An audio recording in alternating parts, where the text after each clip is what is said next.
Insurance की रकम के लिए रची घिनौनी साजिश। 17 साल बाद हुआ खौफनाक खुलासा। नोएडा का शख्स गुजरात में कैसे हुआ गिरफ्तार। चंद पैसों के लिए कभी कभी इंसान एक ऐसा अपराध कर बैठता है जिसकी वजह से उसे अपना सब कुछ खोना पड़ जाता है। ऐसा ही एक मामला गुजरात से सामने आया है, जहां एक शख्स को पुलिस ने गिरफ्तार तो कर लिया है, लेकिन उसकी गिरफ्तारी के बाद खौफनाक खुलासा भी हुआ है। हैरानी की बात तो यह है कि इस शख्स की पत्नी पिछले 17 साल से नोएडा में विधवा की तरह रह रही थी और तो और बीमा की रकम वसूलने के लिए इस शख्स ने एक शख्स की जान तक ले ली। वो शख्स एक भिखारी था। यह पूरा मामला साल 2004 का है, जब अनिल नाम के शख्स ने अपने पिता विजयपाल भाई अभय के साथ मिलकर धोखाधड़ी से बीमा राशि का दावा करने की साजिश रची थी। योजना के तहत इन लोगों ने अनिल के नाम पर 20 लाख रुपए में एक नई कार और LIC की जीवन मित्र पॉलिसी खरीदी थी। पॉलिसी के एक खंड के अनुसार दुर्घटना में पॉलिसी धारक की जान जाने की स्थिति में बीमा भुगतान 4 गुना होगा।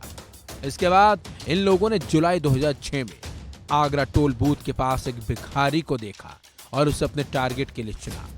फिर ये लोग उस भिखारी को अपने साथ एक होटल में लेकर चले गए थे, जहां भिखारी को खाना खिलाया और खाने में बेहोशी की दवा खिला दी गई थी। इसके बाद भिखारी बेहोश होने लगा तो महिपाल और राकेश ने उसे कार की अगली सीट पर बैठा दिया था और कार को बिजली के खंभे में धकेल दिया, जिससे कार में आग लग गई। और तो और शव की पहचान को छिपाने के लिए इन तीनों ने उस पर पेट्रोल डाला और उसमें भी आग लगा दी। कार के रजिस्ट्रेशन नंबर की मदद से आगरा पुलिस ने मामले की शिकायत शुरू कर दी थी। इसके बाद अनिल अहमदाबाद भाग गया था और ऑटो रिक्शा चलाने लगा था।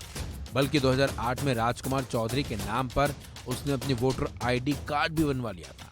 इसी बीच शहर की अपराध शाखा को एक गुप्त सूचना मिली थी कि एक टैक्सी ड्राइवर जिसने बीमा के पैसे के लिए एक भिखारी की हत्या करके अपनी मौत का नाटक रचा था, यहाँ रह रहा है।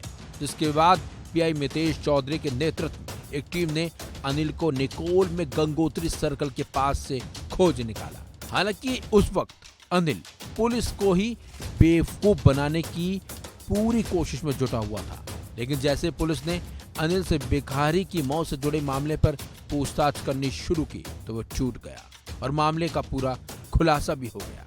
वहीं अब गुजरात पुलिस ने अनिल से पूछताछ करने के बाद उसे आगरा पुलिस को सौंप दिया है। लेकिन इस घटना से ये साफ जरूर हो जाता है कि अपराधी कितना भी शातिर क्यों ना हो, कानून के शिकंजे में वो आ ही जाता है, जैसा कि इसमें हुआ।